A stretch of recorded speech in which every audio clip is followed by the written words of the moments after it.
সফলতা আসে শুধু একটাই জিনিসই, হলো তোমার অবিচল চেষ্টা। তুমি হাল ছাড়লে কাল কেউ তোমার কথা মনে রাখবে না। একই স্বপ্ন, একই লড়াই, একই লক্ষ্য, এটাই তোমার অস্ত্র। প্রতিদিন তুমি নিজেকে জিজ্ঞেস করো, আজ আমি কতটুকু এগালাম। যেও না, বারবার চেষ্টা করাই ইতিহাসের সোপান। যারা এক বিষয় বারবার ধরে রাখে তারাই দুনিয়াকে জয় করে।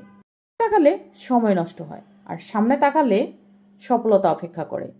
যা করছো কাল সেটাই তোমার পরিচয় গড়বে। এখন কাজের জন্য দাও, ভবিষ্যৎ তখন তোমার পিছনে নেবে। তো পরিশ্রম কখনো ব্যথা যায় না, শক্তিতে রূপ নেয়।